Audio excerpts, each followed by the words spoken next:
Alright, what's going on, guys? It has been about a week since we got the Elden Ring DLC story trailer, and during that time the community has been on fire, trying to break down everything and find every secret possible, and there have been many found. And not only in the trailer itself, but also through many of the marketing materials that were shared alongside it, which give us a bit of a closer look at characters or parts of the world, which in turn lead to new ways to analyze what we saw in the trailer. So today we're going to discuss many of these findings, break them down, in order to get a better understanding of Shadow of the Erdtree. So as we begin today, if you want to stay up to date on all things Elden Ring DLC and enjoy the lore and discussion, go ahead and hit that subscribe button, and now let's get into it. To begin today, let's start off by talking about this character here, the supposed leader of our band of Miquellas loyalists, who appears to not only be the narrator of the trailer, but also our guide into the land of Shadow, as in the last video, we discussed how almost certainly she is the person we'll meet in Mohg's arena that will tell us how to access the DLC, and some further evidence to support that claim has come out thanks to the image that we got a few days ago shared by the official Elden Ring Twitter account, and we have confirmed that she is that same character we've seen consistently. But one thing you likely missed when taking a look at this character's design is actually her belt. At first glance it might not appear to be anything significant, however many of you pointed out to me that the design is eerily similar to the ring on the withered arm in the cocoon in Mohg's arena, supposedly Miquellas' arm. Now obviously they're not one-to-one, it's not a perfect match, but there's enough of an overlap in the style to where there is a connection there, and obviously, because she's searching for Miquella, her entire design is inspired by Miquella. So the question we need to ask from this is, what does that ring represent? At the moment I don't think we have enough evidence for a clear answer, but I'm sure that will come up throughout the DLC. Rings in Elden Ring have a mysterious power. We see at the beginning of the game,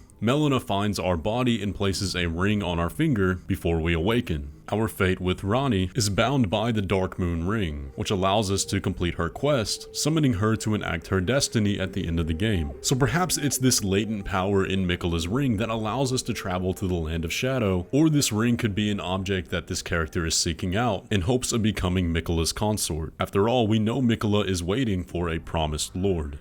Keeping on topic with the appearance of this character, a lot of you may remember back in the day, the Elden Ring closed network test. During that network test there were limited starting classes, and you were unable to actually customize your character. Every starting class came with a male and female counterpart with pre-designated character appearances. But the Enchanted Knight starting class was one of the most popular, and the female Enchanted Knight had a very distinct look. She had light blonde hair with some pretty colorless eyes and dynamic eyeshadow, and Sekiro Doobie pointed out that this looks really similar to the face of this new NPC. We can see they have the same hairstyle that is the same color, very similar eyeshadow, although their eye color does look a little bit different. Now it is possible that it's entirely a coincidence given the limited number of customization options, but if this was an early prototype of this NPC, that would make a lot of sense, even down to them being an enchanted knight. Now first off, both characters have armor underneath robes, but at a more technical level, miracles related to Miquella are not purely faith.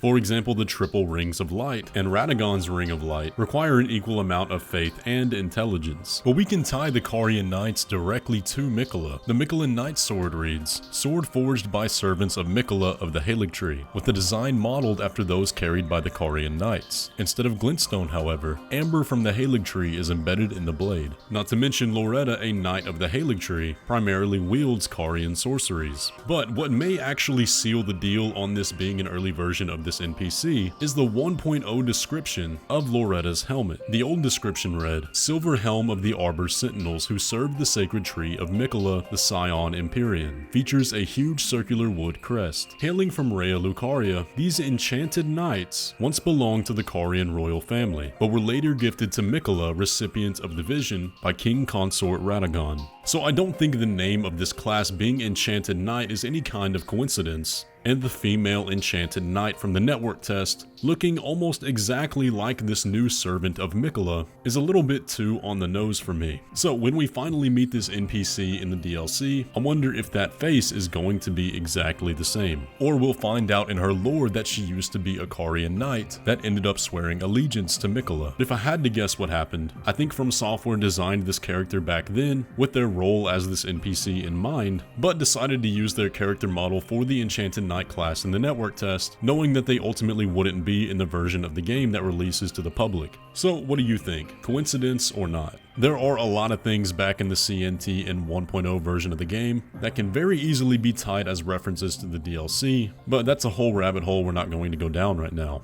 Let's shift gears a bit and talk about Miquella, and the quote that says he divested himself of his fate. When this quote hits, it shows a picture of Saint Trina, matching almost identically with a nascent butterfly and a Trina's lily. The trailer heavily implies that Saint Trina was Miquella's fate, but there's a much more direct example of Miquella's fate that also needs to be considered in this context. If you've done Celavis's quest, he will have sent you to a strange location in the Altus Plateau, a little enclave with a very interesting statue, lots of land octopi and sacrificial twigs. But the statue here is a statue of Miquella and Melania, and the item that Celavis tasks you with retrieving is the Amber Starlight. The Amber Starlight item description reads, an ephemeral sliver that gives off a pale amber glow, what remains of a passing flash of starlight. If the stars command our fates, then amber-hued stars must command the fates of the gods. Such is the belief that inspired the use of these shards to prepare a most special draught, cannot be consumed by mere humans. And when you give it to Celavis, this is what he has to say.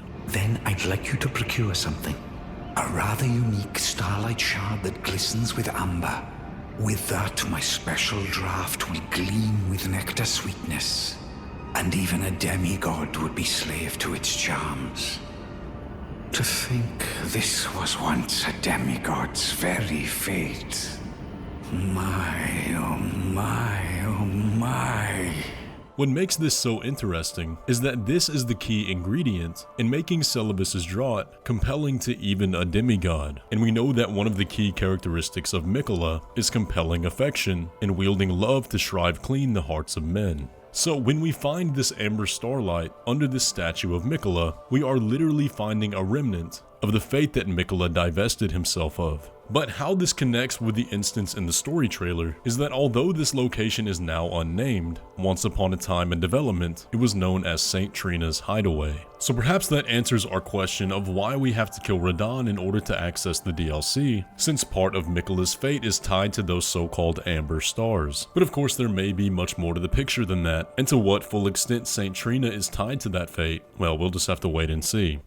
But speaking of stars, one of the earliest shots in the trailer is Marika holding up these strands in the shape of a rune and being blasted by this sudden gust of wind or power. Now for the purposes of a trailer and visual communication, it could just be symbolism, but I wonder if there's more to this sudden blast of wind. And there may be an answer to that. If we listen to the music that plays during this scene, it is the score of the Elden Beast. And what do we know about the Elden Beast? Well, according to the Elden Stars item description, long ago, the Greater Will sent down a golden meteorite containing within it the Elden Beast that would eventually go on to be the vassal of the Greater Will, inhabiting the body of Marika and Radagon. So what if what we're looking at here, this sudden blast of wind, is the Elden Beast arriving on its meteorite during the creation of the Erdtree? Because based on the cutscene of the Elden Beast fight, it appears that the Elden Beast and the creation of the golden Erdtrees are inherently tied. And perhaps the seduction mentioned in the trailer during this scene is the seduction of the Greater Will, enticing Marika to accept its vassal. But the opening scene of the story trailer depicts Marika walking up this staircase among all this gore and standing beneath this massive archway of bodies. And in my breakdown, I explained that what I think we're looking at here is the birth of the Erdtree, with the primary reasoning behind that being that when we explore the Erdtree roots, bodies given Erdtree burial become the tree itself. They quite literally turn into tree roots. But some more convincing evidence may be even more obvious by just simply looking at the front of the Erdtree, where we see that great divide in the trailer. We also see this division in the Erdtree itself, with the gold separated in the middle and a normal tree underneath. And I've often wondered, well, what causes this separation? And the answer might simply be that it's a scar left over from its creation, and that split in the middle that we see here is reflected in the final version. Anyways though guys, that is going to do it for the video today. These are just a bunch of ideas I wanted to discuss, conversations that have been happening since the story trailer dropped, that err on the side of speculation and deserve more investigation. And I'm sure there's going to be much more in the coming days and weeks. But for now, if you enjoyed today's video, be sure to leave a like on it and subscribe if you're new around here. And with all that, I will catch you in the next one.